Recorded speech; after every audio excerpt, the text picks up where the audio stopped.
ఆఫ్ఘనిస్తాన్, పాకిస్తాన్ యుద్ధం. అసలు ఆఫ్ఘనిస్తాన్ తాలిబాన్‌తో యుద్ధం చేసిన వాళ్ళు నిలబడరు. ముఖ్యంగా ఆఫ్ఘనిస్తాన్ అనేది graveyard of superpowers. అమెరికాని, యుఎస్ఎస్ఆర్‌ని, ఒకప్పుడు బ్రిటన్‌ని, అంతకుముందు అలెగ్జాండర్‌ని, అంతకుముందు మంగోల్స్‌ని ప్రపంచంలో సూపర్ పవర్స్‌ని ఓడించిన చరిత్ర ఆఫ్ఘనిస్తాన్‌ది. ఈ పష్తూన్స్‌ని అటాక్ చేయడం ఎవడి తరము కాదు. మరి ఇది తెలుసు కూడా పాకిస్తాన్ ఎందుకు తాలిబాన్ మీద, ఆఫ్ఘాన్ మీద యుద్ధం చేసింది? ఇది పెద్ద క్వశ్చన్. పాకిస్తాన్ తెలియదు కాదు. ఆఫ్ఘాన్ యోధులు, పఠాన్ యోధులు పస్తూన్స్ని పెట్టుకుంటే ఎవ్వరు ఉండరని తెలుసు. కానీ ఇప్పుడు ఆఫ్ఘనిస్తాన్ అసీం మున్నీరు, షహబాజ్ షరీఫ్ ఎందుకు అటాక్ చేశారు? ఇది పెద్ద మిస్టరీ క్వశ్చన్. కానీ ఒక రకంగా చెప్పాలంటే ఇది పెద్ద మిస్టరీ కాదు. దీని వెనకాల డొనాల్డ్ ట్రంప్ ఉన్నారు. ఈయనకి 2-3 నెలలకు ముందు ఆఫ్ఘనిస్తాన్లో బగ్రామ్ ఎయిర్పోర్ట్ని తాలిబాన్ని మళ్ళీ నాకు ఇచ్చేయండి, అమెరికా డెవలప్ చేసింది తాలిబాన్ మీద అటాక్ చేసినప్పుడు.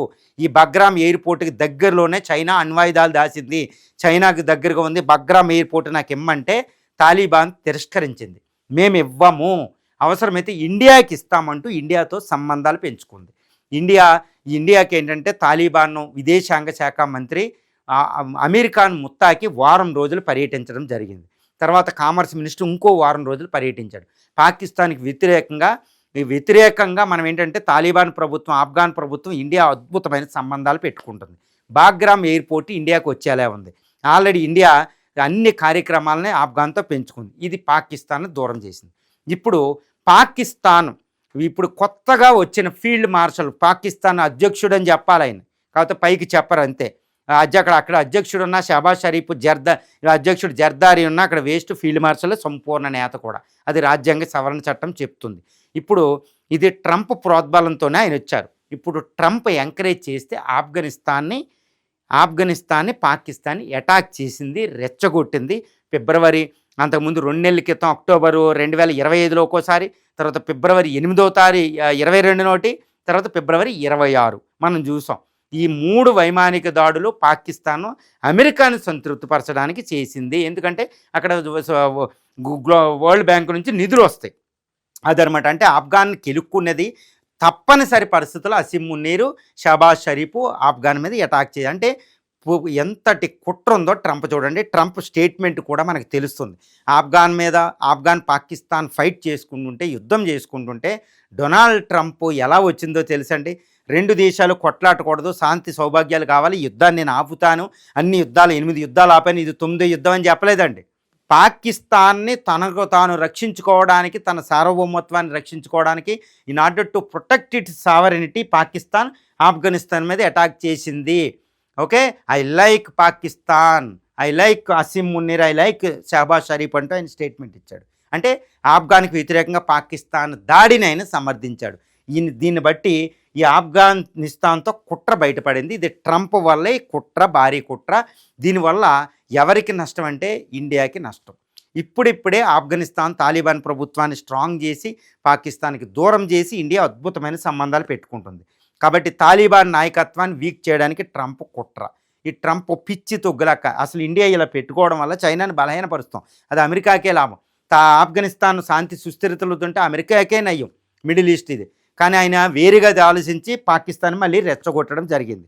మరి భారత్ అలర్ట్ అయిందంటే మంచిగా అలర్ట్ అయింది, చాలా మంచిగా. మొదటి వైమానిక దాడి, 2వ వైమానిక దాడి తర్వాత భారతదేశం అలర్ట్ అయ్యి ఈ ఫిబ్రవరి 26వ తారీఖు జరిగిన ఆఫ్ఘనిస్తాన్ జరిగిన దాడిలో మొత్తం ఆఫ్ఘనిస్తాన్లో అమెరికా పాకిస్తాన్కి ఇచ్చిన F-16 ఫైటర్ జెట్ కూలిపోయింది. ఈ కూలిపోవడం వెనకాల శక్తివంతమైన surface to air craft missile ఉంటేనే జరుగుతుంది. కాబట్టి F-16 ఫైటర్ కూలిపోయిందా లేదని సందేహాలు ఉన్నాయి, కానీ ఇది కూలినట్టే మనకు తెలుస్తుంది. ఇది F-16 బాంబర్ కూలిపోవడం అంటే ఎవరికి ప్రాబ్లం అంటే అమెరికాకి అవమానం. F-16 ఫైటర్ 26 దేశాలు దేశాల్లో అది ఉంది. అమెరికా యుద్ధ విమానాన్ని పాకిస్తాన్ ఉపయోగించేదే కొట్టేశాం. కాబట్టి భారత్ అలర్ట్ అయ్యి తాలిబాన్ ప్రభుత్వానికి ధైర్యం, ఆయుధాలు సప్లై చేసింది. ఇప్పుడు పాకిస్తాన్, అమెరికాకు ఒకేసారి లెసన్ F-16 అంటే రండి చూసుకుందామని. అంటే భారత్ హై అలర్ట్ అయింది. కాబట్టి ఆ తాలిబాన్ రక్షించడానికి భారత్, రష్యాలు రంగంలో దిగాయి. కాబట్టి ఇక పాకిస్తాన్ ఆటలు సాగవు. ఇప్పుడు పాకిస్తాన్ అనవసరంగా వెళ్ళి ఏదో ట్రంప్ చెప్పాడని వెళ్ళి కిలికింది. ఆఫ్ఘాన్ కిలకడం అంటే బలూచిస్తాన్ లిబరేషన్ ఆర్మీ, తెహ్రీక్ తాలిబాన్ పాకిస్తాన్ 30,000 మంది ఫోర్స్ని, తాలిబాన్ 150,000 మంది ఫోర్సు ఈరోజు Pakistan, Balochistan, north western frontier province విడదీయడానికి ట్రై చేస్తున్నారు. మరి ఇప్పుడు ట్రంప్ పాకిస్తాన్ రక్షిస్తాడా? ఇంపాసిబుల్ అండి. ఈ భాగం ఒక దేశం కింద ఫామ్ అయిపోవచ్చు. ఇప్పుడు తాలిబాన్తో పర్మనెంట్ శత్రుత్వాన్ని పాకిస్తాన్ పెట్టుకుంది. ఇప్పుడు దానివల్ల మనం ఈ తాలిబాన్ నాయకత్వం భారత్తో పర్మనెంట్ మిత్రులయ్యారు. కాబట్టి ట్రంప్ ప్రోద్బలంతో అసీం మునీర్ చేసుకున్నది ఆయన నరకానికి, ఆయన సావుకి, పాకిస్తాన్ అస్తిత్వానికి ఒక పెద్ద సమస్యగా తయారైందని చెప్పవచ్చు.